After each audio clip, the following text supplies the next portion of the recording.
Cari telespettatori, ben ritornati con noi. Mi scuso subito per il fatto che porto gli occhiali da sole, è un problema momentaneo agli occhi e con queste luci qua in studio non posso stare senza gli occhiali protettivi, ma in qualche giorno dovrebbe risolversi la questione.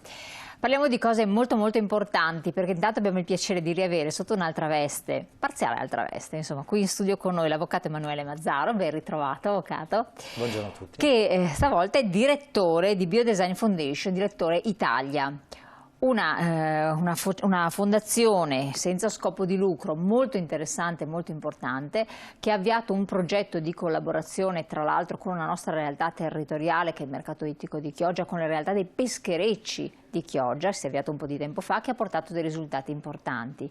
Ma non ha soltanto questa veste, quindi di direttore di questa fondazione, la capiremo, la conosceremo bene insieme, perché vuole la tutela dell'ambiente, coinvolgendo non soltanto le persone comuni come normalmente avviene, ma la progettazione di tante opere, di tanti ausili, di tanti supporti, di tante cose, e quindi anche ingegneri, architetti, progettisti, designer. Quindi ha cambiato prospettiva, perché dalla progettazione alla produzione tutti devono essere coinvolti nella tutela dei mari, dell'ambiente in generale, per limitare le produzioni di materiali che poi sono altamente inquinanti. Ma è anche presidente provinciale e presidente regionale di Confabitare per la tutela della proprietà immobiliare. Quindi complimenti anche per questo. Tutte cariche recenti, tra l'altro. Sì. Da giugno, diciamo, giugno-luglio. Eccola, quindi un cambio di vita radicale. Sì.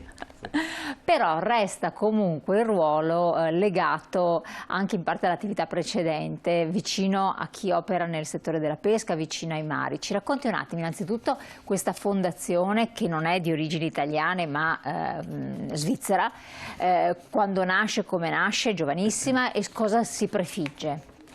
Sì, esattamente, la Biodesign Foundation, questo è il nome, è una fondazione che ha sede legale a San Gallo, in Svizzera, e nasce dalla visione futuristica di un designer che in Italia forse ai più non dice moltissimo, ma che in realtà soprattutto in Nord Europa, e poi se noi vediamo un po' le opere di tutti i giorni, parliamo di un designer famosissimo che era Luigi Colani, che è morto nel 2019, ed era un future design, per dire lo stealth o alcuni missili della NASA o alcuni aerei, sono tutte opere che sono state pensate e realizzate da Luigi Colani. Il designer Luigi Colani partiva da un presupposto, cioè partiva dall'idea di basarsi sulla natura, quindi creare delle opere basate sulla natura. Molte delle macchine che ha disegnato, per esempio, prendevano spunto per la velocità, per garantire velocità, a, non so, calamari, quindi la forma del calamaro, perché il calamaro è molto veloce in acqua, o la manta, perché la manta è molto veloce in acqua. Questa ispirazione presa dalla natura ha portato proprio alla creazione di opere d'arte vere e proprie, che nascevano per il 90% dalla natura e il 10% invece dall'esperienza del tecnico, del professionista. Quando è morto, il CEO, cioè l'amministratore della società di Luigi Colani, ha aperto e ha costituito questa fondazione. Il presidente è Roberto Guerini, che ha un nome italiano ma in realtà anche lui è svizzero, e questa fondazione, che appunto ha sede a San Gallo, ha iniziato la propria attività l'anno scorso. Qual è la finalità? La finalità è quella di salvaguardare i mari, salvaguardare la natura, individuare delle sfide, trovare delle soluzioni e attraverso però le azioni. Questo è fondamentale, perché noi siamo molto bravi a fare sensibilizzazione, la maggior parte delle fondazioni fanno sensibilizzazione, no? E poi volontariato, la buona volontà delle persone. Però noi, continuando a sensibilizzare, ci estinguiamo. Allora, la fondazione ha iniziato l'attività 10 mesi fa, io svolgevo ancora l'incarico di direttore del mercato ittico all'Ingrosso di Chioggia, era venuto a Chioggia perché era il mercato più importante per il numero di pescherecci in Italia, e aveva iniziato un'attività che era quella del recupero delle reti da pesca. Questa attività, questo progetto... Quindi lei è entrato a contatto in veste ancora di direttore direttore del mercato etico. Esattamente. Si occupa di questa attività, ne avevamo parlato anche tante volte, il discorso dei pescherecci, che poi queste reti che hanno una tassa di smaltimento, questa plastica è una tassa altissima per i pescatori, per i pescherecci, no? Sì, lì c'è un grosso problema, tra l'altro anche è stata inserita una nuova normativa, si chiama Decreto Salva Mare, che prevede fondamentalmente che le reti da pesca che siano utilizzate, anzi che vengano pescate, diciamo, perché quando tiri su anche dal mare, tiri su anche le reti da pesca, quelle reti da pesca possono essere portate in banchina e poi è il comune che deve in qualche modo smaltirle. Ma le reti da pesca che vengono utilizzate per invece pescare, quindi quelle esauste, quelle non rientrano nella normativa.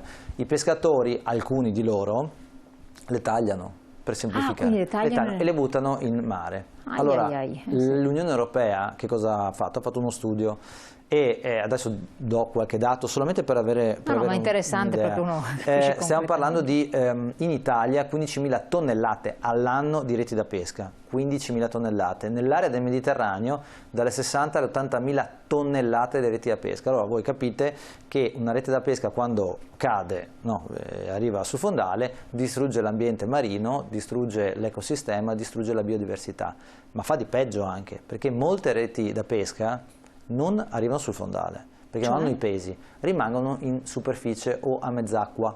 Galleggiano sostanzialmente. E cosa fa la rete da pesca che rimane a mezz'acqua? Fa quello per cui è nata, continua a pescare, si chiama ghost fishing, cioè tutti i pesci vanno dentro e muoiono dentro lì. La FAO ha calcolato che in un anno intorno al 10%, dall'1 al 10%, quindi è un margine molto importante, della pesca, diciamo, del potenziale di quello che un paese dell'area mediterranea può pescare è ghost fishing. In Italia parliamo da 1.800 a 18.000 tonnellate di pesce che muore. Questo significa che muore il pesce, quindi viene distrutta la biodiversità, ma in più c'è anche una perdita economica. Assolutamente. Ma è possibile che, che adesso, anzi adesso no, lo sta tirando fuori lei, di questo non si parla assolutamente. Esatto. Questo problema così il resto basita, perché è evidente con i costi che ci sono tra l'altro del pesce, i bisogni alimentari che ci sono e tutto, la carenza di questa materia prima, e i pescatori che sono addetti anche ai lavori, si definiscono spazzini del mare, molti si permettono anche questo. Ma c'è da dire che non è comprensibile, però parliamo di reti da pesca molto pesanti, per cui portarle a terra è difficoltoso. Una volta le reti da pesca erano in canapa, quindi quando le tagliavi poi si disperdevano, adesso invece sono in nylon, per cui nel momento in cui tu le tagli loro cadono e fanno appunto il ghost fishing o comunque arrivano nel fondale, ma in più quando si distruggono rilasciano della plastica che viene mangiata dai pesci e poi da noi. Allora cosa ha fatto la fondazione? Siccome non sensibilizza ma fa delle cose, in 10 mesi abbiamo recuperato 100.000 kg di reti da pesca. 100.000 kg di reti da pesca e, diciamo, e anche altri materiali presi sempre, che abbiamo evitato che andassero in mare, perché li abbiamo comprati direttamente dai pescatori, abbiamo pagato i pescatori perché ce le portassero, erano tutte reti esauste. Quindi hanno ricevuto un compenso? Sì, hanno ricevuto un compenso per portarle, perché comunque per lo sforzo, e sono 3 piani di un palazzo. È adesso magari più un'altra volta vi farò vedere le immagini, ma c'è questa, noi li abbiamo portati, li smettiamo in un'area di stoccaggio in provincia di Venezia, poi le portiamo in Germania. Comunque è un palazzo di 3 piani. Questi sono 100.000 kg di reti da pesca che non sono finite nei mari.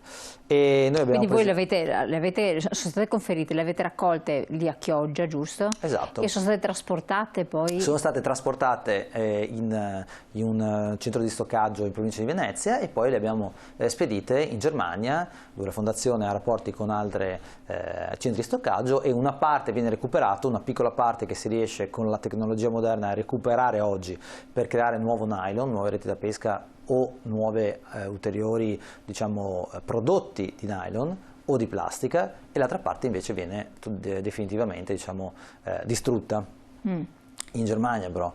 Quindi abbiamo presentato questi risultati a Chioggia il 9 di questo mese, 9 settembre, per far vedere che noi in 10 mesi abbiamo fatto un piccolissimo passo, ma piccolissimo, perché 100.000 kg, cioè 100 tonnellate, non sono niente rispetto ai numeri che ho detto prima, però è un primo passo. La nostra mission, la nostra idea è quella di, è quello che devo fare io come direttore della fondazione, è quella di diffondere, duplicare questo progetto in tutti i porti d'Italia. Quale può essere l'elemento strategico di convincimento, al di là che è importante anche la gratificazione economica, insomma, quella diciamo che nessuno storce il naso, però impattare anche emotivamente magari chi lavora, gli addetti al lavoro del settore, la cittadinanza, cosa si può fare? Guardi, in realtà questo impatto emotivo c'è stato anche a Chioggia, perché per fare questa attività qui, che abbiamo iniziato 10 mesi fa, che la fondazione ha iniziato 10 mesi fa attraverso il mercato ittico, poi adesso io la continuo, c'è stato l'aiuto anche del consorzio degli armatori e dei pescatori, perché 2/3 dei pescatori di Chioggia portano e continuano a portare le reti, anche non a pagamento, e non lo faranno, non sarà più a pagamento, perché comunque c'è la volontà di fare qualcosa. La biodiversità è il nostro futuro. Se noi eliminiamo la biodiversità, se noi cancelliamo, distruggiamo il mare, distruggiamo il nostro futuro. A fianco a questo progetto, in realtà poi c'è un altro, poi se avremo tempo lo spiegheremo, che è un progetto fatto insieme all'Università di Padova. Però per dire che questa attività qui della Fondazione comincia a avere un peso, comincia a avere un interesse e ha fatto breccia anche nella stessa popolazione di una città come Chioggia, che è una città portuale con tutti i problemi del caso, e anche i pescatori che fanno una vita complessa e difficile. La nostra idea è quella proprio di duplicarla in tutti gli altri porti d'Italia. Lo scopo è quello di arrivare a 0 reti da pesca. Infatti, ma anche come fattore culturale, proprio come non si gettano i rifiuti per terra, si fa la raccolta differenziata, e nello stesso ancor più nei mari. Noi non abbiamo idea di cosa ci sia sul fondale, non abbiamo idea, bisogna andarlo a vedere per capire. Questo qua lasciamo in sospeso proprio per capire se ci può dare un'idea di che cosa si trova nei fondali, perché effettivamente sono cose raccapriccianti. Però torniamo anche sulla fondazione, voi fate le vostre osservazioni in pubblicità.